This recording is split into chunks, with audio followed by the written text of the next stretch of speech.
Assalamualaikum warahmatullahi wabarakatuh. Waalaikumsalam warahmatullahi wabarakatuh. Bismillah, alhamdulillah, wassalatu wassalamu ala rasulillah, wa ala alihi washabihi, wa man tabi'ahum bisanin ila yaumiddin, amma ba'd. Puji dan syukur, marilah kita panjatkan kepada Allah Subhanahu wa Ta'ala, karena atas nikmat karunia, taufik serta hidayahnya, alhamdulillah kita bisa bertemu kembali di malam hari ini untuk melanjutkan kajian kita, kajian Sirah Nabawiyah bersama Ustadz Fahri Permana, LC Hafizahullah. Salawat serta salam semoga senantiasa tercurah kepada junjungan kita Nabi Muhammad SAW, kepada keluarganya, kepada para sahabatnya, kepada para tabi'in tabi'ut, dan insya Allah kepada kita semua selaku umatnya hingga akhir zaman. Bapak Ibu jamaah Ashabul Hijrah yang insya Allah dirahmati Allah Subhanahu wa Ta'ala dan kami muliakan, pada malam hari ini kita akan melanjutkan kajian Sirah Nabawiyah insya Allah dengan tema yang akan disampaikan oleh Ustadz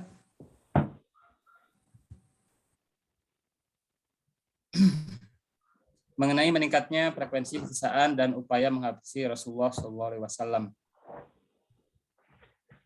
Sebelum memulai kajian, mohon maaf mungkin perlu kami sampaikan kembali kepada Bapak Ibu, para jamaah Ashabul Hijrah untuk pertama-tama meluruskan niat, ikhlaskan Allah Subhanahu wa Ta'ala, kemudian menjaga adab dalam menuntut ilmu dengan berpakaian yang layak, yang sesuai dengan kajian, kemudian juga tidak sampai tiduran ya, meskipun mungkin banyak yang lelah karena pulang kerja dan sebagainya. Dan kita catat faedah dan ilmu yang akan disampaikan oleh Ustadz agar tidak lupa gitu ya. Dan insya Allah kita berniat untuk mengamalkan faedah-faedah yang nanti akan disampaikan oleh Ustadz. Dan jika nanti Bapak Ibu para jamaah Ashabul Hijrah ada pertanyaan di akhir sesi, silahkan bisa untuk mencatatnya di kolom chat. Baik, untuk mengefektifkan waktu, kepada Ustadz Fahri Permana, falyatafaddal mashkura. Bismillahirrahmanirrahim. Assalamualaikum warahmatullahi wabarakatuh. Waalaikumsalam. Innal hamdalillah nahmaduhu wa nasta'inuhu wa nastaghfiruh wa na'udzu billahi min syururi anfusina wa min sayyiati a'malina.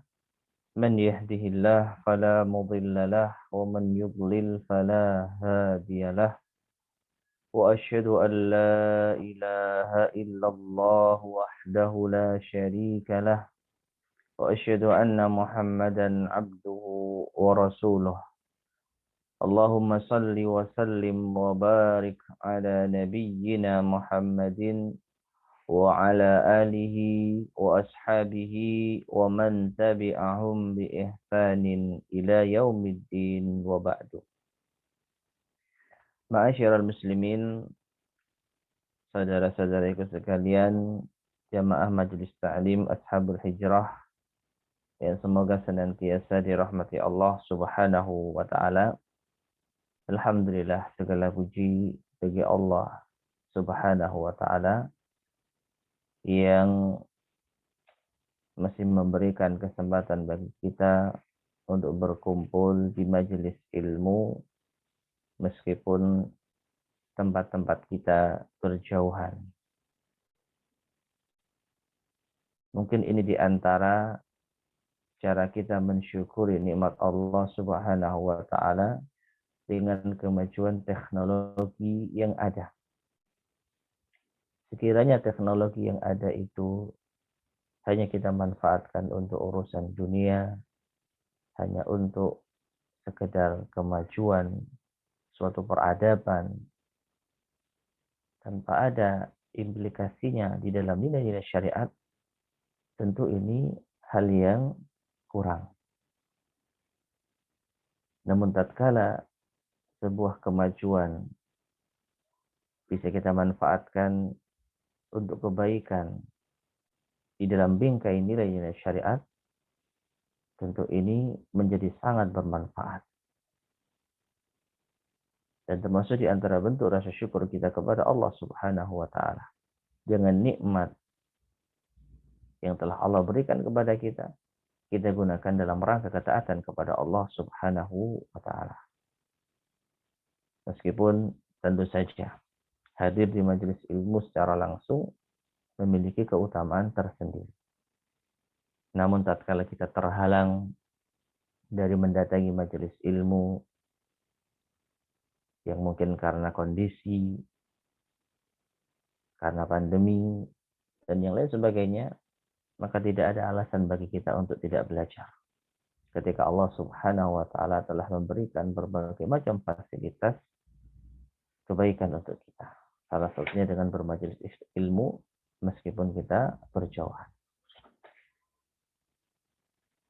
Ma'asyiral muslimin rahimani wa rahimakumullah. Pada kesempatan di malam hari ini kita akan melanjutkan kajian kita membahas sirah nabawiyah. Sejarah kehidupan Nabi kita yang mulia, Nabi Muhammad sallallahu alaihi wasallam. Dalam pembahasan meningkatnya frekuensi siksaan dan upaya menghabisi Rasulullah sallallahu alaihi wasallam. Telah kita terangkan pada pertemuan sebelumnya para jamaah sekalian bahwa upaya orang-orang kafir Quraisy untuk memulangkan kembali kaum muslimin yang hijrah di negeri Habasyah itu mengalami kegagalan total. Utusan yang mereka kirim menemui Raja Habasyah itu mengalami kegagalan total. Raja Habasyah yang kita kenal dengan An-Najasyi menolak untuk memulangkan kaum muslimin yang datang ke negeri mereka karena membutuhkan bantuan keamanan. Dan telah terjadi dialog yang sangat menarik antara perwakilan orang-orang Quraisy dan juga perwakilan kaum muslimin yang saat itu dipimpin oleh Hamzah bin Abdul Muttalib radhiyallahu ta'ala anhu, afwan, Ja'far bin Abdul Muttalib, ya, Ja'far bin Abdul Muttalib yang menjadi perwakilan dari kaum muslimin untuk berdialog dengan orang-orang kafir Quraisy. Akhirnya Raja Najasyi memberikan statement dan keputusan mutlak bahwasanya kaum muslimin silakan tinggal di negeri kita dalam keadaan aman. Hadiah-hadiah yang diberikan kepada orang-orang kafir Quraisy kembalikan. Karena Raja Najasyi tidak menerima suap untuk suatu kezaliman. Pulanglah perwakilan dari orang-orang Quraisy dan mereka mengalami kegagalan. Nah, setelah itu ma'asyiral muslimin rahimani wa rahimakumullah, tentu orang-orang Quraisy merasa murka. Mereka tidak berhasil untuk memulangkan kembali kaum muslimin yang melarikan diri dari Mekah. Karena mereka apa? Orang-orang yang sangat layak untuk mendapatkan siksaan. Jadi orang-orang Quraisy tidak ridha kalau mereka bisa hidup tenang. Tidak suka kalau umat Islam itu bisa istirahat dengan nyaman. Karena telah menyelisihi ajaran nenek moyang. Oleh karena itu mereka melakukan frekuensi siksaan yang lebih dahsyat dibandingkan dengan sebelumnya terhadap orang-orang lemah dari kalangan kaum muslimin yang tidak sempat hijrah. Mari kita baca penjelasan dari Al-Mu'allif di terjemahan yaitu Sirah Nabawiyah kitab Ar-Rahiq Al-Mahkum ini. Dikatakan di sini, manakala kaum musyrikin gagal dalam tipu muslihat mereka untuk memulangkan kaum muhajirin, mereka semakin bertambah geram. Kedongkolan mereka bervariasi antara satu dan yang lain. Jengkel mereka. Bagaimana mungkin umat Islam bisa tenang, berpegang teguh dengan agamanya, menyelisihi agama nenek moyang. Semakin lama semakin memuncak, dan mereka timpakan juga kepada kaum muslimin yang lain. Bahkan mereka sudah menjangkaukan tangan mereka kepada Rasulullah SAW untuk menyakiti beliau. Ya. Jadi sebelum ini mereka tidak berani menyentuh Rasulullah SAW secara fisik. Mereka beraninya hanya secara ucapan, sindiran, celaan, hinaan. Tapi kalau menyentuh fisik Nabi SAW, sebelumnya mereka tidak berani. Tapi sekarang mereka sudah mulai berani. Ya, tampak dari gerak-gerik mereka adanya keinginan untuk menghabisi Rasulullah SAW.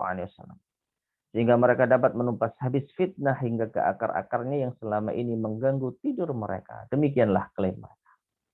Ya, jadi tokoh utamanya umat Islam jelas Rasulullah SAW. Sehingga mereka meyakini kalau Rasulullah SAW Muhammad itu dihabisi, maka yang lain pasti akan ikut binasa.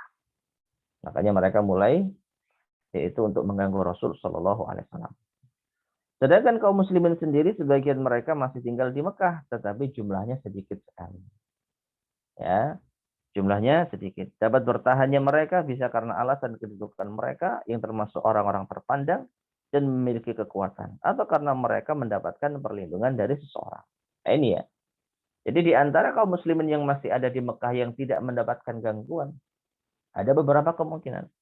Bisa jadi karena mereka kuat, sehingga tidak ada dari orang-orang musyrik yang berani menyentuh mereka, atau karena mereka mendapatkan perlindungan dari keluarga mereka, meskipun yang masih musyrik. Meskipun yang masih musyrik. Ya. Nah, sedangkan orang-orang yang lemah dan tidak mendapatkan perlindungan, mereka inilah yang menjadi sasaran utama kaum musyrikin Quraisy. Jadi kebanyakan mereka sudah hijrah ke negeri Habasyah. Karena mereka tidak punya perlindungan dan tidak memiliki kekuatan untuk melawan gangguan orang-orang Quraisy, makanya mereka hijrah. Nah, sisanya, maka wallahu a'lam bishawab, adalah kaum muslimin yang masih bisa bertahan. Nah ini. Meskipun demikian, mereka tetap menyembunyikan keislaman mereka dan menghindari pengintaian mata-mata para taghut sedapat mungkin. Ya, jadi di antara kaum muslimin ada yang masih belum terang-terangan menampakkan keislaman. Syahadat sembunyi-sembunyi misalnya. Ya, tidak berani menampakkan Islam secara terang-terangan. Nah, seperti itu. Nah, akan tetapi sekalipun mereka telah bersikap hati-hati dan waspada, mereka tetap tidak dapat lolos begitu saja dari gangguan, penghinaan, serta penganiayaan. Dalam pada itu Rasulullah SAW tetap melakukan salat dan beribadah kepada Allah di depan mata para taghut tersebut. Beda dengan Rasulullah SAW. Kalau Rasulullah nggak punya rasa takut. Ya, kalau kaum muslimin yang lain yang tidak hijrah, maka di antara mereka yang tidak memiliki kekuatan, misalnya mungkin sembunyi-sembunyi di depan orang-orang musyrik mengaku masih menyembah berhala. Ya, mengaku tidak masuk Islam, tapi padahal sudah masuk Islam secara sembunyi-sembunyi. Jadi itulah yang dilakukan oleh kaum muslimin karena mereka dalam kondisi lemah, tidak punya kekuatan. Meskipun demikian, untuk Rasulullah SAW, beliau tidak punya rasa takut. Beliau tetap sholat di Ka'bah, beliau tetap memperlihatkan ibadah keislaman beliau di hadapan orang-orang Quraisy. Jadi beliau nggak takut. Beliau leluasa berdakwah, baik secara sembunyi ataupun terang-terangan. Tidak ada sesuatu pun yang bisa menghalangi dan memalingkannya dari hal itu, sebab semua itu merupakan bagian dari tugas beliau dalam rangka menyampaikan risalah Allah semenjak beliau diperintahkan olehnya. Sebagaimana dalam firman-Nya, Allah berfirman dalam surat Al-Hijr ayat ke-94, "Fasda' bima tu'mar wa a'rid 'anil musyrikin." Sampaikan olehmu wahai Muhammad apa yang diperintahkan Allah kepadamu dan berpalinglah dari orang-orang musyrik. Itu tugas Nabi SAW. Sampaikan apa yang diwahyukan kepada Allah, dari Allah kepada dirimu. Ya, yang penting disampaikan. Adapun orang-orang musyrik yang tidak mau mengikutimu, yang menghalang-halangi jalanmu, berpalinglah engkau. Ya, masih banyak potensi-potensi dakwah yang belum terjamah. Nah, kepada mereka lah sampaikan. Ya, makanya masyarakat muslimin rahimani wa rahimakumullah, ketika suatu kondisi sudah sampai pada titik puncak, bahwasanya orang-orang musyrik di Mekah tidak bisa diharapkan keislamannya, Allah memberikan tugas kepada Nabi SAW untuk hijrah, untuk berdakwah di luar kota Mekah. Nanti akan kita sampaikan pada saatnya, insya Allah. Ya, beliau berdakwah ke kota Taif untuk melebarkan sayap dakwah, karena di Mekah sudah buntu. Ya, saat itu. Adapun sekarang, maka barangkali masih ada harapan. Sampaikan. Kata Allah Subhanahu wa taala, apa yang telah diperintahkan kepadamu. Dengan demikian, sebenarnya sewaktu-waktu bisa saja kaum musyrikin menyakiti beliau bila mereka mau. Sebab secara lahirnya tidak ada yang menghalangi antara mereka dan diri beliau selain rasa malu dan segan serta adanya jaminan Abu Talib dan rasa hormat terhadap dirinya. Ya, jadi sampai saat ini kenapa sih orang-orang Quraisy tidak langsung menyerang Nabi Shallallahu Alaihi Wasallam? Menyerang secara fisik ya, langsung dihabisi gitu, dibunuh di tengah jalan misalnya. Maka karena pertimbangan yang mereka orang-orang Quraisy masih memiliki perasaan di sana. Apa itu? Sungkan. Mereka masih punya rasa sungkan. Dulu Muhammad itu orang yang kita hormati, orang yang kita puji. Sekarang kok kita bunuh. Nah, ini kan seakan-akan bahasa Jawanya cek nemeni kita ini ya. Kok begitu teganya kita ini? Ya. Itu saat kondisi ini. Sebelumnya ya tentu saja jangankan mencoba untuk mencelakakan Nabi SAW. Mengolok-olok Nabi saja mereka sungkan saat itu dulu. Tapi seiring bertambahnya waktu kok semakin dakwah Nabi ini tidak terbendung. Maka mereka semakin menaikkan emosi mereka. Awalnya tidak mencela Nabi, sekarang mencela Nabi. Awalnya tidak menyentuh Nabi, sekarang mau menyentuh Nabi. Ya. Hanya saja untuk membunuh Nabi secara langsung, mereka benar-benar perhitungan di sini. Khawatir. Ya, khawatir. Yang pertama rasa malu, sungkan. Karena beliau adalah seorang anak atau keturunan dari Abdul Muttalib, seorang tokoh terhormat. Dan yang kedua karena Abu Talib telah memberikan jaminan. Sedangkan Abu Talib adalah paman Nabi SAW yang disegani oleh orang-orang Quraisy. Abu Talib itu tokoh terhormat, sesepuhnya bahasa kita. Sesepuhnya orang Quraisy diantaranya Abu Talib. Nah, Abu Talib sendiri itu memberikan jaminan keamanan kepada Nabi SAW.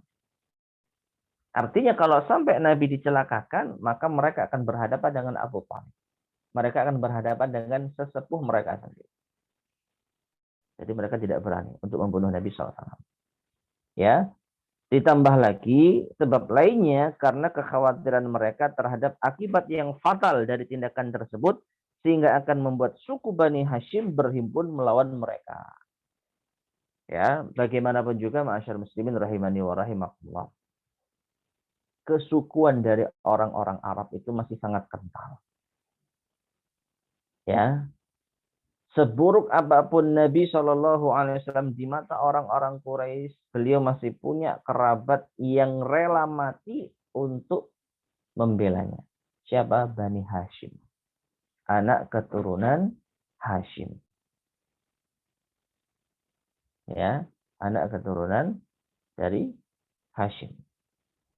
Ayahnya Abdul Muttalib, tokoh utama dari orang-orang Quraisy yang menjadi pengurus Ka'bah, yang memiliki wewenang untuk mengurusi Ka'bah.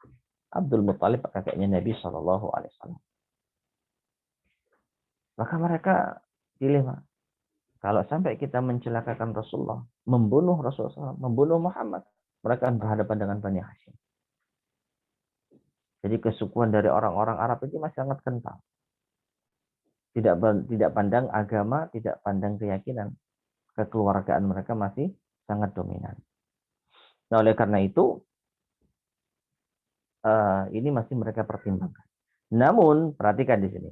Lambat laun perasaan tersebut pupus dan tidak berpengaruh banyak terhadap psikologis mereka. Lama-kelamaan akhirnya mereka masa bodoh. Nggak peduli Bani Hashim mau marah, nggak peduli Abu Talib mau protes. Muhammad ini nggak bisa didiamkan. Ini lama-kelamaan seperti itu. Karenanya mereka mulai menganggap remeh hal itu semenjak mereka merasa eksistensi berhala dan kepemimpinan spiritual yang selama ini mereka pegang sudah semakin memudar dengan munculnya dakwah Muhammad SAW. Jadi seiring dengan apa istilahnya? Seiring dengan berkembangnya dakwah dan eksistensi kesyirikan mereka sudah mulai pudar, akhirnya mereka tabrak norma-norma yang selama ini mereka pegang.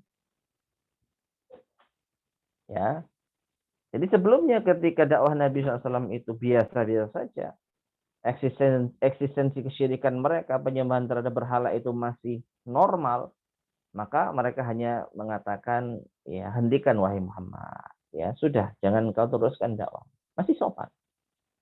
Tapi ketika dakwah semakin naik, ya, dan eksistensi kesyirikan sudah mulai pudar, semakin tinggi pula mereka kebenciannya kepada Nabi. Sudah mulai mencela, sudah mulai mengolok-olok, sudah mulai mengancam. Semakin naik dan semakin rendah kesyirikan, semakin murka. Sampai mereka lost control. Sampai mereka lepas kontrol. Ya karena apa? Ini sudah tidak bisa dibendung. Dakwah semakin naik, sedangkan eksistensi tradisi mereka sudah mulai pudar. Maka mau tidak mau mereka harus menabrak norma-norma untuk mengembalikan kembali. Eksistensi apa? Tradisi mereka yang selama ini mereka yakini. Kesyirikan kepada Allah SWT. Menyembah berhala. Nah, oleh karena itu, sudah mulai nggak peduli. Tidak peduli Nabi itu di-backingi oleh Abu Thalib.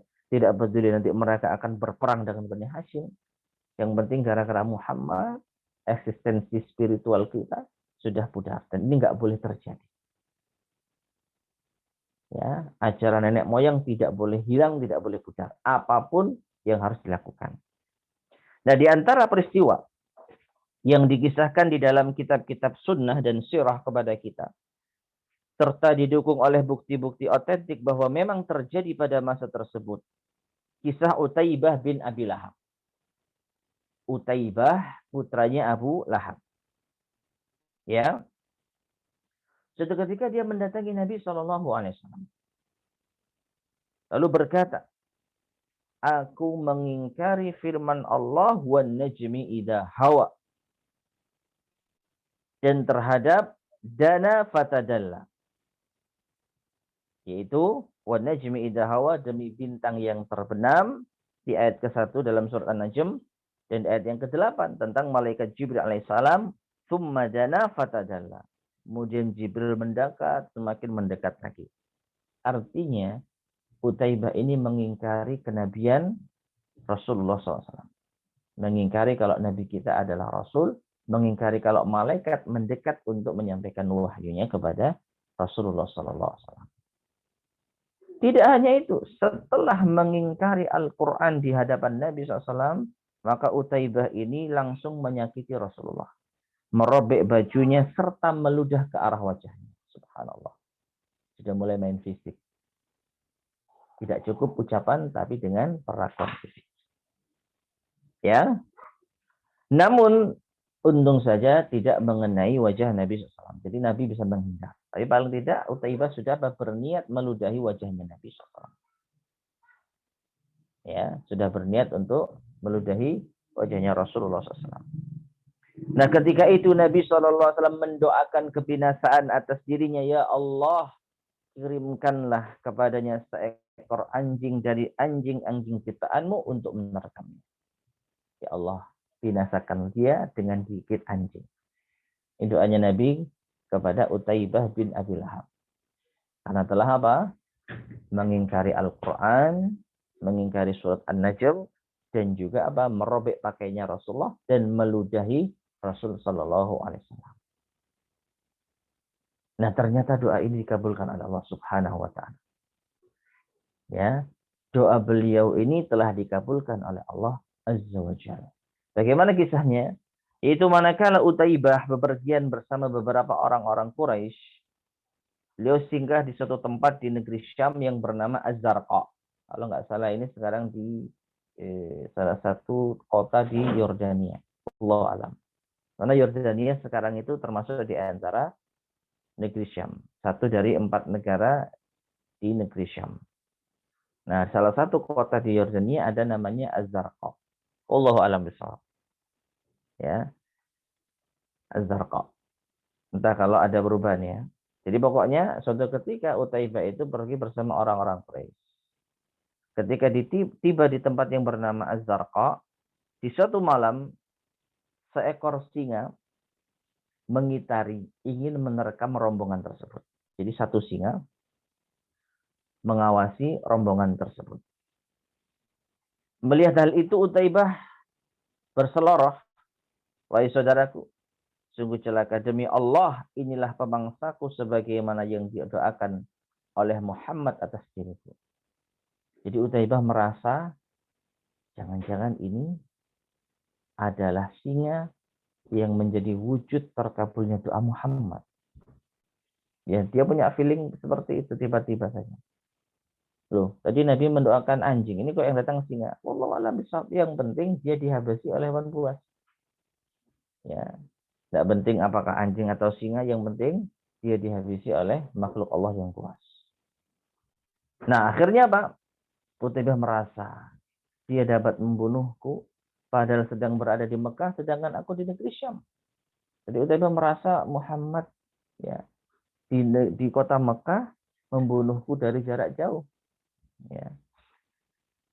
Lalu singa itu tiba-tiba menerkamnya di tengah kerumunan kaum tersebut, mencengkram kepalanya dan membunuhnya.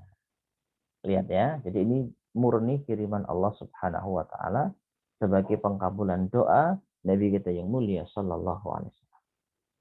Masyaallah muslimin rahimani wa rahimakumullah. Yang dibunuh cuma satu orang.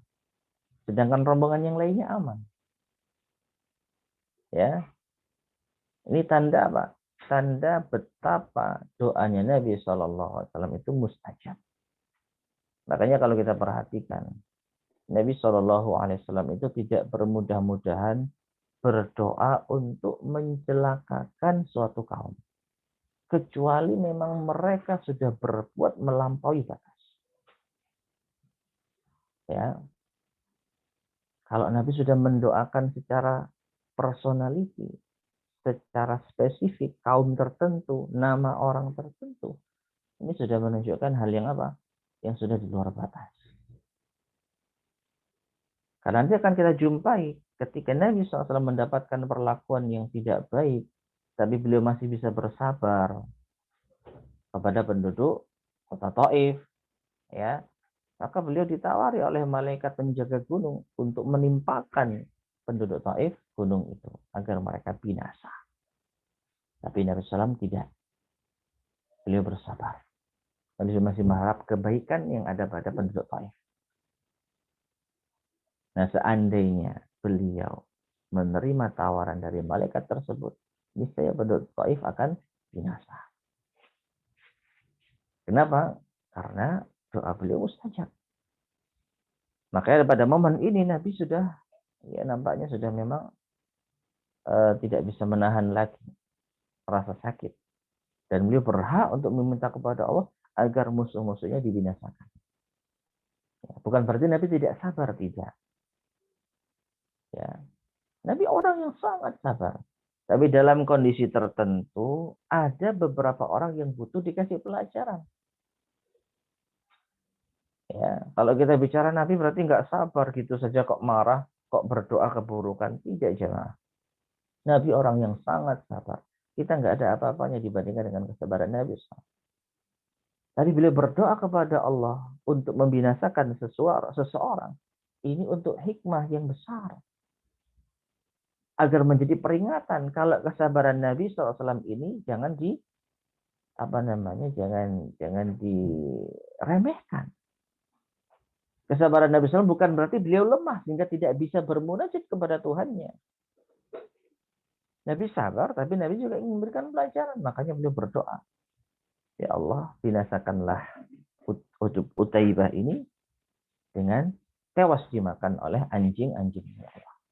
Ternyata Allah kirimkan seekor singa yang menerkamnya dan memakan kepalanya. Waliyadzubillah. Tewaslah Utaibah bin Abi Lahab. Taib. Kisah lainnya. Disebutkan bahwasanya Uqbah bin Abi Mu'aid menginjak-injak tengkuk beliau yang mulia saat beliau sedang sujud sehingga hampir-hampir kedua biji matanya Nabi SAW keluar. Subhanallah. Saat sholat diinjak. Ini perbuatan keji jemaah. Dan dilakukan oleh orang-orang Quraisy. Pelakunya adalah Uqbah bin Abi Mu'aid. Ya. Ini luar biasa.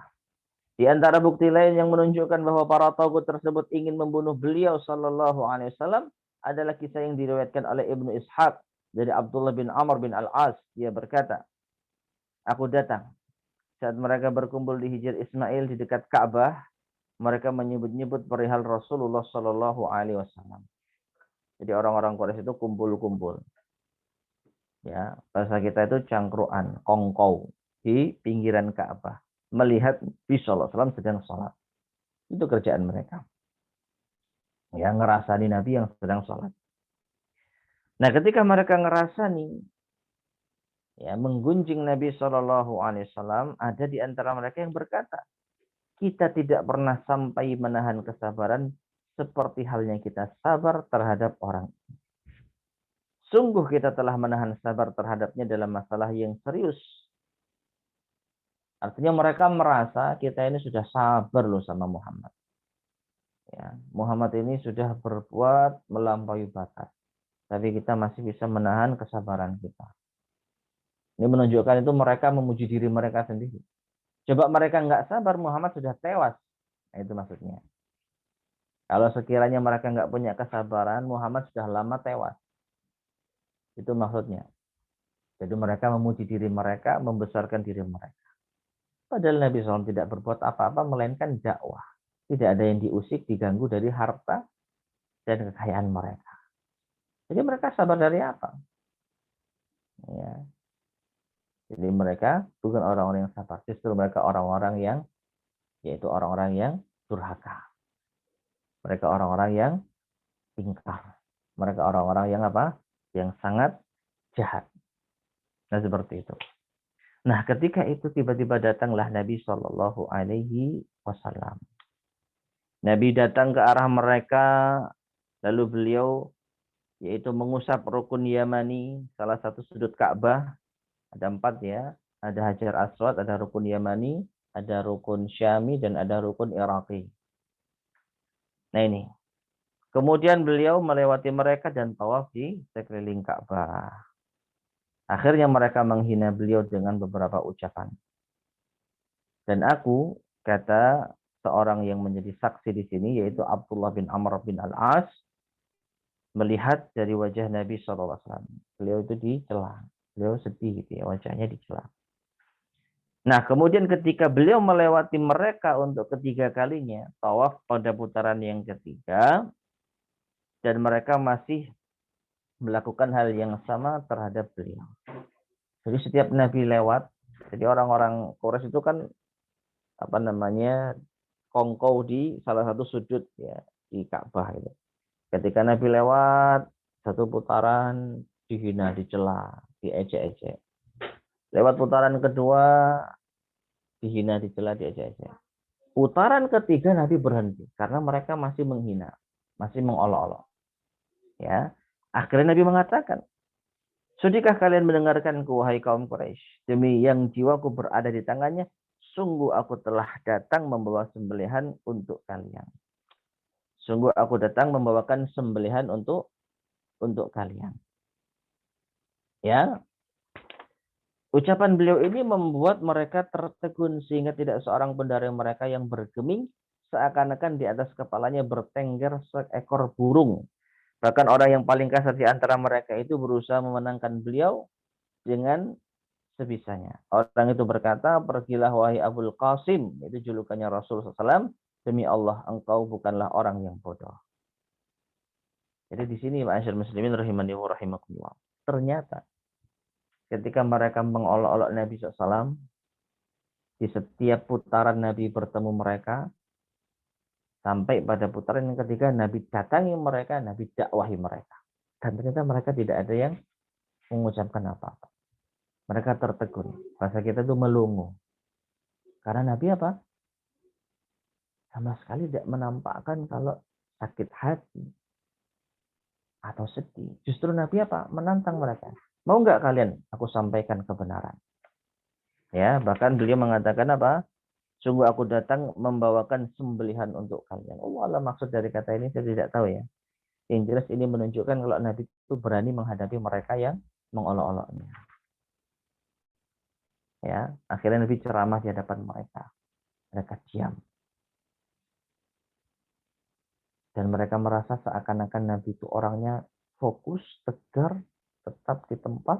Sampai-sampai kalau ada burung itu di atas kepalanya, burung itu tidak akan pergi. Karena saking fokusnya Nabi SAW. Tenang. Akhirnya mereka mulai jenuh dan mereka mulai bosan. Sehingga sudah, wahai Muhammad, pergilah kamu. Sudah, cukup. Ya, wahai Abul Qasim, pergilah kamu dari sini. Engkau bukan orang bodoh. Mereka tidak mengolok-olok Nabi SAW lagi. Nah, ini lihatlah keberanian Nabi SAW. Beliau tidak khawatir dengan datangnya beliau kepada mereka akan dibalas dengan kontak fisik. Justru mereka yang ya bahasa kita itu pengecut. Keesokan harinya. Nah, itu hari pertama ya. Keesokan harinya mereka kumpul lagi dan masih saja menggunjing Nabi SAW. Dan lagi-lagi beliau SAW muncul. Dan ketika beliau muncul, mereka secara serentak mengerumuni dan mengitari beliau. Nah, di hari yang kedua mereka lebih berani. Bukan hanya mencela. Kata Abdullah bin Amr bin Al-As, aku melihat salah seorang dari mereka mencengkram bagian leher jubah beliau. Ya, jadi ditarik bajunya Nabi SAW, bagian lehernya. Lantas Abu Bakar dengan segera membela sambil menangis. Dia berkata, apakah kalian akan membunuh seseorang lantaran dia berucap, Rabbku adalah Allah. Jadi untuk hari yang kedua ini, ternyata Nabi SAW ditemani Abu Bakar. Ketika orang-orang Quraisy sudah mengerumuni Nabi, ya, mengeroyok Nabi SAW, bahkan ada yang menarik, yaitu leher ya pakaiannya Nabi SAW, Abu Bakar membela. Dan memberikan peringatan. Apakah kalian mau membunuh orang yang mengatakan Tuhannya adalah Allah? Bukankah Tuhan kita sama? Kenapa kalian membunuhnya? Ya seperti itu. Ya, maka mereka pun menyingkir. Abdullah bin Amr berkata, yang meriwayatkan hadis ini ya, sungguh pemandangan itu merupakan perlakuan paling kasar yang pernah kulihat dilakukan oleh orang Quraisy terhadap beliau. Ya, menurut Abdullah bin Amr bin Al-As itu paling kasar, padahal ada yang lebih kasar lagi. Ya, tadi ada siapa Abdullah, ada Uqbah bin Abi Mu'aid yang menginjak lehernya Nabi SAW. Nah, ini lebih lebih kasar lagi. Dalam hadis yang diriwayatkan oleh Imam Al-Bukhari dari Urwah bin Az-Zubair, dia berkata, aku bertanya kepada Abdullah bin Amr bin Al-As, beritahukanlah kepadaku tentang perlakuan paling kejam yang dilakukan oleh kaum musyrikin terhadap Nabi Shallallahu Alaihi Wasallam. Apa kata Abdullah bin Amr bin Al-As? Saat Nabi SAW sedang sholat di Hijr Ismail di dekat Ka'bah, datanglah Uqbah bin Abi Mu'aid. Ini kisah yang tadi ya, ternyata diceritakan lagi. Lalu dia melilitkan pakaiannya ke leher beliau dan menariknya dengan kencang. Kemudian Abu Bakar datang dan mencengkram pundaknya, lalu mengenyahkannya dari sisi Nabi Shallallahu Alaihi Wasallam. Seraya berkata, apakah kalian akan membunuh seseorang lantaran dia mengatakan Rabbku adalah Allah. Allah alam bisawab, kisah ini apakah terjadi di lain hari atau di hari yang sama, tetapi dengan riwayat yang berbeda. Kalau kisah sebelumnya, Nabi dikeroyok, lalu ada salah seorang dari mereka yang menarik leher, menarik pakaian lehernya Nabi SAW, ya, menarik pakaiannya Nabi SAW di bagian leher, kerahnya ditarik sampai Nabi terdesak. Lalu datang Abu Bakar melerai mereka. Itu kisah yang sebelumnya. Adapun kisah ini, ya, kisahnya Uqbah bin Abi Mu'aid, itu dia melilitkan pakaian ke leher Nabi lalu ditarik. Nah, ini entah kisah yang di hari yang sama atau di hari yang berbeda. Ala kulli hal, kalau kita lihat dari tokoh ini, Uqbah bin Abi Mu'aid, dia telah melakukan dua kekejian. Yang pertama, pada kisah yang sebelumnya kita baca, yaitu dia menginjak tengkuknya Nabi Shallallahu Alaihi Wasallam. Sama kan, Uqbah bin Abi Mu'aid. Iya. Menginjak tengkuknya Nabi, lehernya Nabi saat sujud diinjak. Sampai-sampai dikatakan di sini sampai mata beliau itu hampir keluar. Karena saking saking kerasnya injakannya itu. Ya, sedangkan kekejiannya yang kedua adalah menarik leher Nabi dengan pakaian, dicekik dengan menggunakan kain. Namun alhamdulillah Allah masih menolong Nabi kita Muhammad SAW melalui Abu Bakar As-Siddiq radhiyallahu taala anhu. Dalam hadis yang diriwayatkan dari Asma disebutkan, lantas ada orang yang berteriak datang kepada Abu Bakar seraya berkata, bergegaslah menemui sahabatmu, yakni Rasulullah SAW. Lalu Abu Bakar berlalu dari sisi kami dalam keadaan rambutnya dikepang 4. Saat keluar dia berkata, apakah kalian akan membunuh seseorang? Lantaran dia mengatakan, Rabbku adalah Allah. Lalu mereka membiarkannya dan mendatangi Abu Bakar. Lalu dia pulang dan tidaklah kami menyentuh kepang rambutnya tersebut kecuali dia mengucapkan bersama kami, Inna lillahi wa inna ilaihi raji'un. Jadi versi yang lain ternyata Abu Bakar itu dipanggil. Ketika Nabi dikeroyok, ya ternyata Abu Bakar itu apa? Dipanggil. Nah, kemudian setelah itu Abu Bakar menyatakan kepada orang-orang Quraisy, kalian ini apakah pantas membunuh seseorang yang mengatakan Rabbku adalah Allah. Nah ini masyarakat muslimin rahimani wa rahimakumullah. Ya, gangguan-gangguan yang diterima oleh Nabi SAW dan pembelaan Abu Bakar kepada beliau Sallallahu Alaihi Wasallam. Baik, kita lanjutkan. Setelah itu kita masuk pada pembahasan masuk Islamnya Hamzah bin Abdul Muttalib. Ya, masuk Islamnya Hamzah bin Abdul Muttalib. Disebutkan di sini, di tengah suhu yang diliputi awan kezaliman dan penindasan, tiba-tiba muncul seberkas cahaya yang menyinari jalan. Yaitu masuk Islamnya Hamzah bin Abdul Muttalib. Dia masuk Islam pada penghujung tahun ke-6 masa kenabian. Lebih tepatnya pada bulan Dzulhijjah. Ya, Hamzah bin Abdul Muttalib adalah salah satu pamannya Rasulullah Sallallahu Alaihi Wasallam.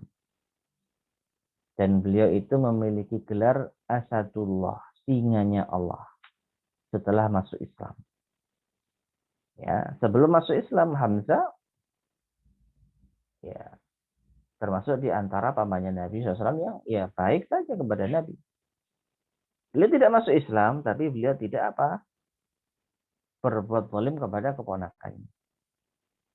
Pokoknya kalau dari golongannya Abdul Muttalib, kalau dari anak keturunan Bani Hashim, itu tidak ada yang kasar kepada Nabi SAW. Kecuali satu orang itu, Abu Jahal. Abu Jahal itu keturunan Bani Hashim yang sangat membenci Nabi SAW. Jadi salah satu satu-satunya paman Nabi yang apa? Yang kasar kepada Nabi. Dia lebih berpihak kepada suku Quraisy yang lain untuk memusuhi Nabi SAW. Adapun dari kalangan Bani Hashim, maka mereka meskipun nggak masuk Islam, mereka tetap apa? Nafsi-nafsi. Lakum dinukum waliyadin, itu ada pada mereka. Ya. Nah seperti itu. Termasuk Hamzah. Hamzah bin Abdul Muttalib sebelum masuk Islam ya biasa-biasa saja. Tidak ikut campur dalam urusan agama keponakannya. Nah, mengenai sebab keislamannya, bahwa suatu hari Abu Jahal melewati Rasulullah SAW di Bukit Sofa. Lalu dia mengganggu dan mencaci maki beliau. Rasulullah SAW diam saja, tidak berbicara sedikit pun kepadanya. Kemudian dia, yaitu Abu Jahal, memukul kepala beliau dengan batu sehingga melukainya dan mengalirkan darah. Allahu Akbar. Paman macam apa ini? Gara-gara beda keyakinan, memukul kepala keponakannya sampai berdarah-darah. Karena Nabi ketika dicela tidak melawan. Ketika Nabi dihina, beliau diam saja. Mungkin ini ya karena tidak ada respon, jadi jengkel Abu Jahal. Dan berarti kan jamaah sekalian rahimani wa rahimakumullah. Jangan dikira diam dalam menyikapi celaan itu tidak ada manfaatnya. Justru diamnya seseorang di dalam menyikapi celaan bisa jadi semakin membuat orang yang mencela itu jengkel. Semakin membuat mereka itu berbuat yang tidak benar. Orang itu kalau mencela, Perhatikan ya, orang itu kalau mencela, maka yang diinginkan biasanya apa? Respon. Kalau orang mau berantem gitu, saya mau menyerang dia, saya cela dulu orang itu. Kamu dasar-dasar. Tujuannya apa? Nanti responnya bagaimana? Kalau responnya ternyata sama-sama membalas celaan, akan terjadi adu. Ayo kita duel sekalian. Puas. Orang yang mencela mendapatkan kepuasan. Karena tujuannya tercapai. Tapi kalau ada orang yang mencela lalu didiamkan, hasratnya tidak tersalurkan. Maunya berantem, maunya marah-marah, maunya adu jotos, tapi yang dicela sabar. Akhirnya apa? Emosi di dalam hati ini tidak tersalurkan dengan adu fisik. Akhirnya semakin jengkel. Nah, kalau orang yang dicela bisa segera menyingkir gitu ya, segera meninggalkan, tambah ngenes. Ya, bahasa Jawanya itu ngenes. Apa ngenes itu ya? Sengsara. Jadi orang yang mencela nggak diladeni itu sengsara. Karena nggak ada respon. Dia butuh pelampiasan, tapi ternyata tidak terlampiaskan. Makanya mungkin Abu Jahal ini jengkel. Dicela kok nggak ngerespon. Dipukullah kepalanya nanti pakai apa? Batu sampai berdarah, baru puas dia. Nah, setelah itu Nabi SAW pulang. Ya, afwan, bukan Nabi ya. Selepas itu Abu Jahal pulang menuju tempat kaum Quraisy berkumpul di sisi Ka'bah dan berbincang-bincang dengan mereka. Nah, saat itu budak wanita Abdullah bin Jada'an berada di kediamannya di atas Bukit Sofa dan menyaksikan kejadian tersebut. Jadi ternyata ada saksi yang melihat Abu Jahal memukul kepala Nabi dengan batu. Siapa itu? Seorang budak wanita. Nah, kebetulan Hamzah pulang dari berburu dengan menenteng busur panah. Maka serta-merta budak perempuan tersebut memberitahukan kepada Hamzah perihal perlakuan Abu Jahal tersebut. Ya. Jadi ternyata ma'asyar muslimin rahimani wa rahimakumullah, wanita ini mengatakan kepada Hamzah, keponakanmu tadi dipukul batu kepalanya sama si Abu Jahal. Dan Hamzah saat itu masih membawa busur panah habis berburu. Maka tidak lama akhirnya Hamzah pun mendatangi siapa? Abu Jahal. Ya, karena Hamzah itu seorang pemuda yang memiliki harga diri yang tinggi. Hamzah itu tidak sok jagoan seperti Abu Jahal. Dia tenang. Tapi kalau ada harga diri dijatuhkan, maka beliau orang yang punya apa? Punya kehormatan. Nah, seperti itu. Akhirnya Hamzah pun marah besar dan langsung bergegas pergi dan tidak peduli dengan orang-orang yang menegurnya. Dia berkonsentrasi mempersiapkan segalanya bila berjumpa dengan Abu Jahal dan akan membuat perhitungan dengannya. Maka manakala dia masuk Masjidil Haram. Jadi Hamzah ini mendatangi Abu Jahal yang setelah mau nyiksa Nabi masuk ke perkumpulan orang-orang Quraisy di mana? Di Ka'bah. Nah, ketika Hamzah masuk ke Masjidil Haram, dia langsung berdiri tepat di hadapan Abu Jahal seraya berkata, "Hai si hina dina." Siapa maksudnya? Abu Jahal. Wahai orang yang hina.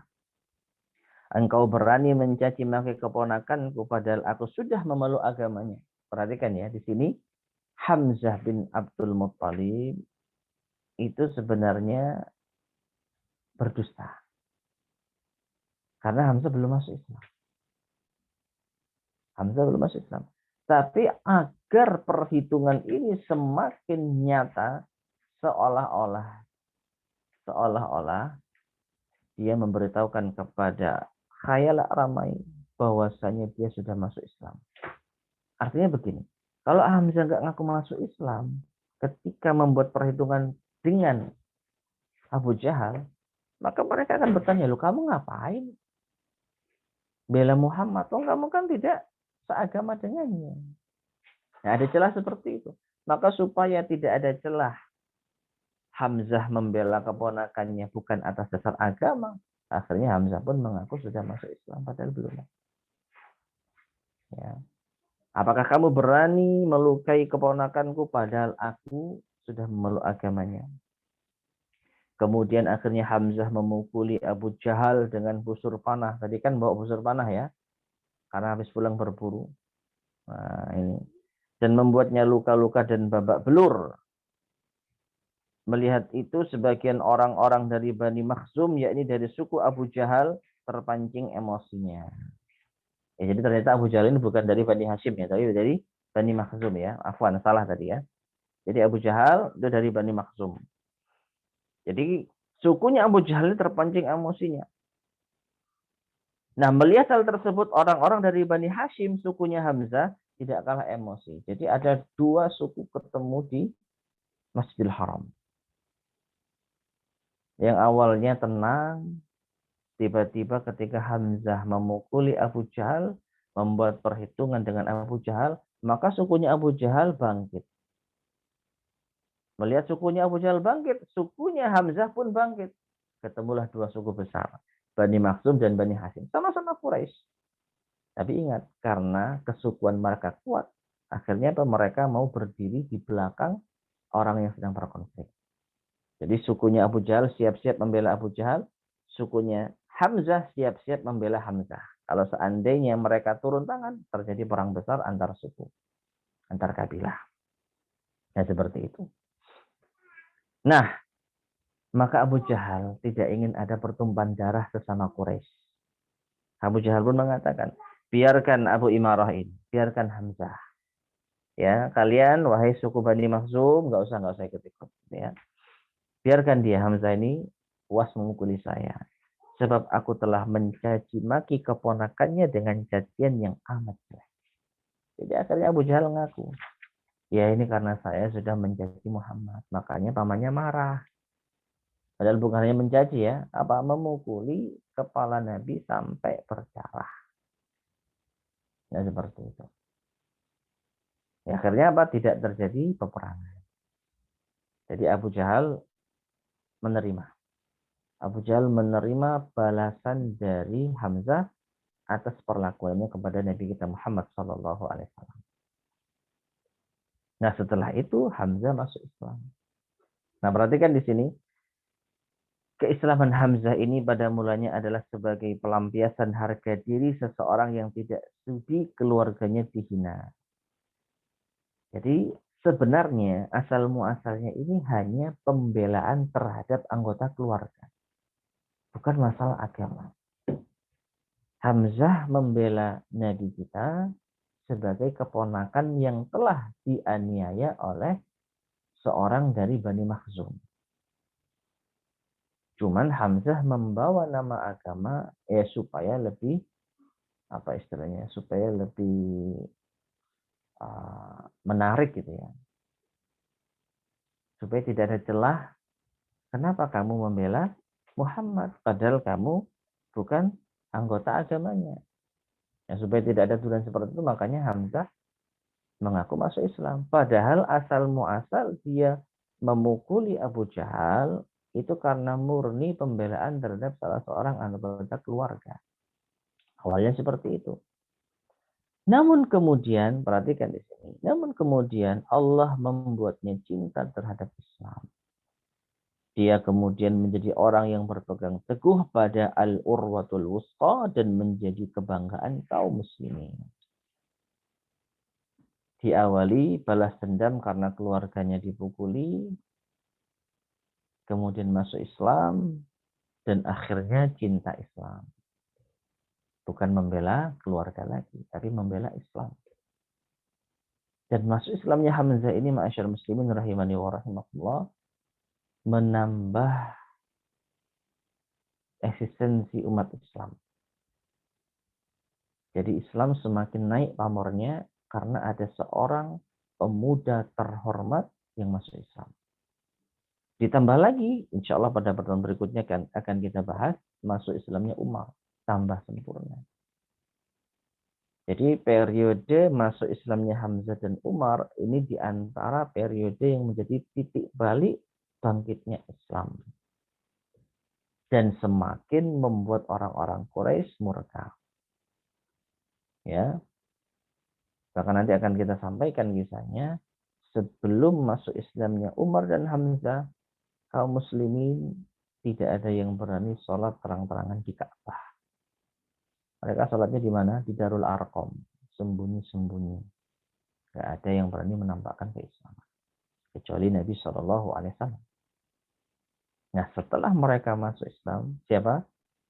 Hamzah dan Umar bin Khattab, maka kaum muslimin sudah berani menampakkan keislaman secara terang-terangan. Karena mereka sudah punya apa? Dua tokoh yang sangat kuat, yang sangat berpengaruh. Nah, dimulai dengan masuk Islamnya Hamzah. Maka kaum muslimin merasa ada cahaya kebaikan yang akan nampak di sini dengan masuk Islamnya Hamzah dan diiringi dengan masuk Islamnya Umar bin Khattab. Waktunya tidak jauh berbeda. Sama-sama di tahun ke-6 masa kenabian dan sama-sama di bulan Dzulhijjah. Jadi seakan-akan Allah ini sudah mentakdirkan yaitu apa hal yang luar biasa di tahun ke-6 Hijriah ini. Meskipun masih panjang ya. Karena masih ada 7 tahun berikutnya di kota Mekah yang mereka akan masih berjuang untuk membela Islam. Allahu ta'ala bishawab. Baik para jamaah sekalian, jamaah Majelis Taklim Ashabul Hijrah yang semoga senantiasa dirahmati Allah Subhanahu wa taala. Mungkin kita akhiri kajian kita di pada malam hari ini sampai pada masuk Islamnya Hamzah, dan insyaallah akan kita lanjutkan biidznillah pada kesempatan berikutnya. Insyaallah kita ganti jadwal ya, Mas Iman ya. Insyaallah Nah, kita ganti Ustaz. jadwal Ahad Insyaallah ketiga Ahad sore. sore ya Ustaz ya. Ahad Insyaallah. ketiga sore. Insyaallah Nah, nanti akan diumumkan, silakan diumumkan di grup atau di teman-teman agar bisa menyesuaikan ya. Karena kalau malam insyaallah. mungkin sudah capek, sisa tidur aja, besok masih ngantor ya. Jadi Allah lah mungkin kurang maksimal ya.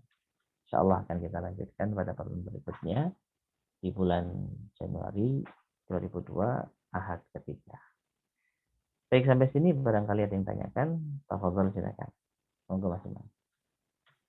Nah, Ustaz. Barakallahu fikum wa jazakallahu khairan atas pemaparan materi yang sudah disampaikan oleh Ustaz. Saya tadi mengikutinya itu, ya Allah, berat sekali ya Ustaz ya. Apa istilahnya ujian mungkin ya, ujian dan Iya, apa yang dihadapi oleh Rasulullah pada saat berdakwah di awal-awal iya, kenabiannya seperti itu. Dan betul, begitu apa ya istilahnya tidak berprekondisian mungkin ya Ustaz ya yang dilakukan oleh betul. kaum Quraisy itu. Ya. Ya, seperti Nah, itu. baik. Bapak Ibu, para jamaah Ashabul Hijrah, silahkan jika ada pertanyaan bisa disampaikan melalui kolom chat dan insya Allah nanti akan kami bacakan dan akan dijawab oleh Ustaz. Ya. Alhamdulillah sudah ada pertanyaan Ustaz. Silakan. Saya bacakan ya. Hmm. Assalamualaikum Pak Ustadz. Ini saya kok kesel ya. Saya kok kesel sekali sama Uqbah tadi yang menginjak Nabi SAW sewaktu sujud. Apa yang Nabi lakukan kepada Uqbah? Apakah didoakan juga agar meninggal dengan mengenaskan seperti Utaibah? Baik. Wallahu a'lam bishawab. Ya, adapun Uqbah bin Abi Mu'aid, saya tidak ingat apakah dia ini nanti juga akan binasa seperti Utaibah atau masuk Islam atau yang lain. Wallahu a'lam bishawab ya. Mungkin kita belum melewati kisahnya, jadi saya tidak tahu. Nanti kalaupun apa namanya sudah sampai pada misalnya masuk Islamnya Utbah atau mungkin tewasnya Utbah di perang-perang tertentu, mungkin akan kita refresh kembali ya. Yang jelas apa yang dilakukan oleh Utbah ini, ma'asyiral muslimin rahimani wa rahimakumullah, kalaupun nanti sekiranya dia masuk Islam, maka Nabi SAW memaafkan. Jadi ini pribadi atau yang sangat luhur dari Nabi SAW. Makanya Nabi tidak selalu mendoakan keburukan bagi orang yang berbuat jahat. Ini menunjukkan kalau Nabi itu nggak gampang emosian. Justru beliau secara asal sabar. Diinjak sabar. Dipukul kepala dengan batu sabar. Cuman ada satu kondisi yang menuntut Nabi untuk memberi pelajaran. Wallahu alam, apa pertimbangannya yang didoakan keburukan ke Utaibah, bukan si Utbah atau Abu Jahal. Wallahu alam, kita nggak tahu. Ya, semua ada hikmahnya. Ya, sehingga para jemaah sekalian rahimani wa rahimakumullah, ya bisa kita katakan sudah menjadi takdir Allah kalau yang binasa dengan cara yang mengenaskan itu Utaibah, putranya Abu Lahab. Adapun Abu Jahal nanti ada edisinya tersendiri. Abu Jahal matinya juga mengenaskan saat perang Badar. Ya. Adapun Utbah, Uqbah bin Abi Mu'aid, wallahu alam. Ya, saya tidak ingat bagaimana nanti dia mengakhiri hidupnya. Apakah masuk Islam sehingga dimaafkan oleh Rasulullah SAW, atau bahkan akan binasa sebagaimana yang lain. Wallahu a'lam. Baik, ada lagi yang tanyakan? Baik, Ustaz. Jazakallah khairan. Insya Allah mungkin kalau kita ikuti kajiannya terus nanti akan ada pembahasannya, Ustaz ya. Insya Allah. Semoga tidak lupa. Nah, Ustaz. Ada satu lagi pertanyaan, Ustaz. Silakan. Tapi mungkin ini di luar tema. Tidak apa-apa ya, Ustaz ya? Tidak apa-apa. Baik.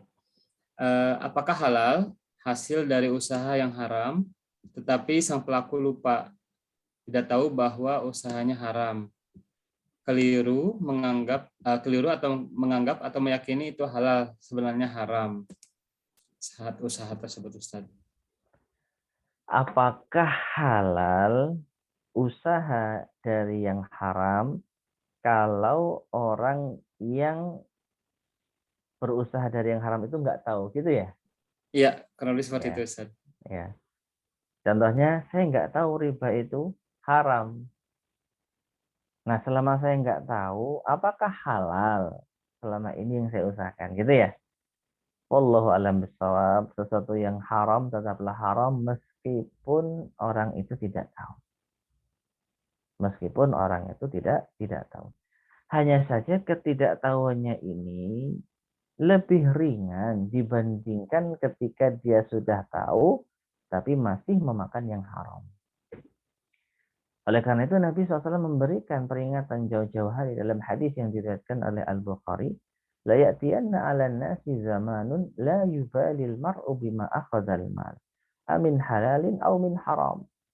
Akan datang suatu zaman di mana manusia sudah tidak peduli lagi dari mana ia dapatkan hartanya, dari yang halal atau dari yang haram. Nah, mana tidak peduli itu? Yang pertama, tidak tahu. Nggak pernah belajar, jadi nggak tahu halal haram. Mau tidak mau, pasti ada makanan haram yang masuk ke dalam dirinya. Karena ketidaktahuannya. Maka orang semacam ini tugasnya belajar dan berubah. Nah, sedangkan makna yang kedua yang lebih parah lagi adalah orang yang sudah tahu haram tapi tetap memakan yang haram. Nah, ini lebih parah lagi. Nah, ala kulli hal ma'asyar muslimin rahimani wa rahimakumullah. Ketidaktahuan seseorang terhadap sesuatu itu haram tidak merubah yang haram menjadi halal. Yang haram adalah haram. Hanya saja mungkin dosanya lebih ringan dibanding dengan yang sudah tahu tapi masih nekat makan yang haram. Ya, jadi mungkin seperti itu ya. Tetap yang haram itu haram meskipun kita nggak tahu. Wallahu a'lam bishawab. Nah, barakallahu fiik. Jazakallahu khairan untuk Barakallah. jawabannya, Ustaz. Satu lagi boleh, Ustaz? Silakan. Masih Ya. ada waktu. Assalamualaikum Pak Ustadz. Apakah Waalaikumsalam. kita boleh mendoakan yang buruk kepada seseorang yang telah menyakiti kita seperti Rasulullah tadi, Ustadz? Jazakallahu khairan. Apakah boleh kita mendoakan keburukan pada orang yang menyakiti kita seperti doanya Rasulullah Shallallahu Alaihi Wasallam? Secara asal boleh. Namun keburukan itu hendaknya kita pertimbangkan. Keburukan seperti apa? Kalau keburukan itu sifatnya semoga Allah membinasakannya misalnya, semoga Allah membalas keburukan dan lain sebagainya. Kalau memang dia berhak menerimanya, ya gak ada masalah. Karena mungkin perlakuannya sudah melampaui batas gitu ya. Tapi jangan sekali-kali kita mendoakan laknat. Ya, jangan sekali-kali kita mendoakan semoga dia dilaknat. semoga Allah melaknatnya. Wallahu alam, karena untuk laknat di sini ada larangan dari Nabi SAW di dalam banyak hadis kalau beliau itu melarang orang yang suka melaknat. Tapi kalau mendoakan keburukan, maka dilihat. Kalau keburukan itu keburukan yang pantas diterima, Allah alam, saya rasa tidak mengapa. Meskipun yang lebih baik mendoakan kebaikan. Semoga dapat hidayah. Nah, itu kan lebih baik ya. Tapi kalau kita nggak bisa menerima, ya paling tidak semoga dia dibalas Allah SWT. Paling tidak, ya inilah yang lebih aman ya. Semoga dia dibalas Allah Subhanahu wa Ta'ala. Karena apa yang pantas bagi dia hanya Allah yang tahu. Tapi kalau semoga anak keturunannya melarat 7 turunan. Nah, kalau ternyata dia tidak berhak, ya berarti kita seakan-akan sudah zalim dengan doa tersebut. Ya, jadi Allah alam bisawab. Lebih baik doanya itu kita serahkan kepada Allah. Kalaupun kita mendoakan keburukan, ya semoga Allah membalas keburukannya. Itu lebih baik ya. Kalau kita tidak bisa memaafkan. Wallahu alam. Nah, barakallahu fiik, jazakallahu khairan untuk jawabannya Ustaz. Amin. Jazakallahu khairan. Ini kalau di kolom chat sudah tidak ada pertanyaan lagi Ustaz. Silakan kalau ada yang lain. Silakan Bapak Ibu jamaah Ashabul Hijrah, jika masih ada pertanyaan bisa disampaikan di kolom chat. Atau mau ada yang bertanya langsung mungkin ya? Silakan. bisa raise hand ya. Silakan. Nah.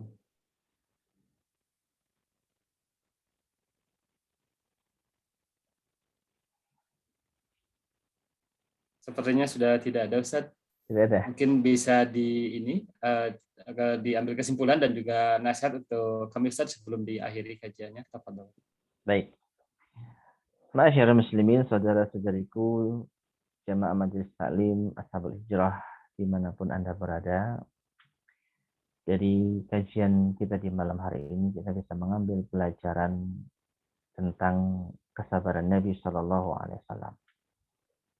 Beliau diperlakukan sedemikian rupa, namun beliau tetap fokus pada tujuan utama, dakwah.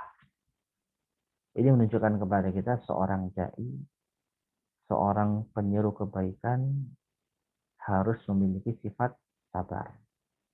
Kenapa? Kalau tidak demikian, setiap celaan yang masuk akan kita sikapi dengan buruk. Nggak pantas orang dai seperti itu. Ya. Ketika kita dicela, kita balas celaan. Tidak pantas. Seorang dai itu harus punya sifat santun, sabar. Meskipun dalam satu kondisi boleh untuk membuat perhitungan. Ya, seperti yang dilakukan oleh Nabi SAW, mendoakan keburukan kepada Utaibah. Ini bukan Nabi sekali lagi tidak sabar, bukan Nabi SAW ingin orang lain binasa, tapi sebagai pelajaran bahwa ada kalanya keburukan itu dibalas dengan keburukan. Dan Allah Subhanahu wa taala mengabulkannya. Oleh karena itu, ma'asyarul muslimin rahimani wa rahimakumullah, hiasilah diri kita dengan kesabaran. Sabar ketika kita dicela, sabar ketika kita disakiti. Yang dengan itu insya Allah semakin meninggikan derajat kita.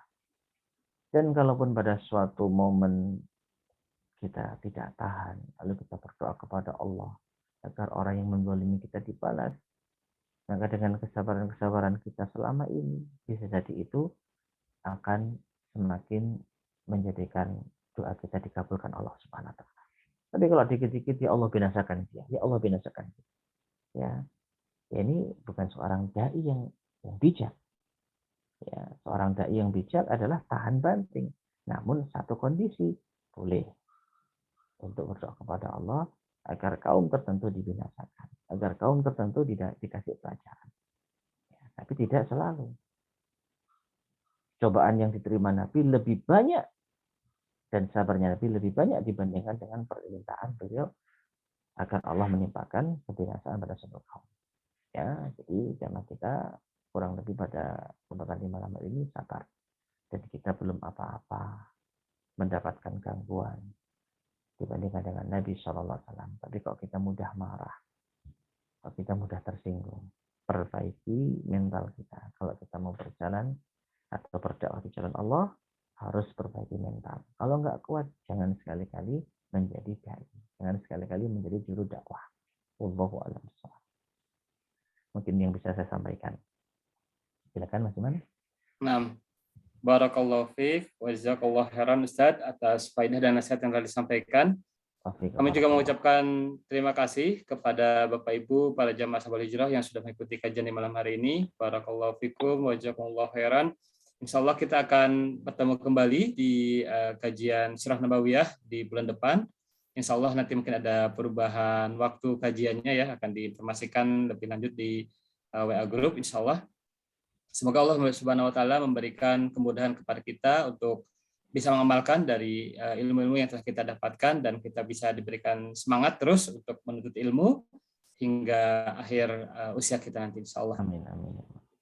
Baik, mari kita tutup untuk kajian malam hari ini dengan membaca doa kafaratul majlis. Subhanaka Allahumma wa bihamdika asyhadu an la ilaha illa anta astaghfiruka wa atubu ilaik. Assalamualaikum warahmatullahi wabarakatuh. Waalaikumsalam warahmatullahi wabarakatuh.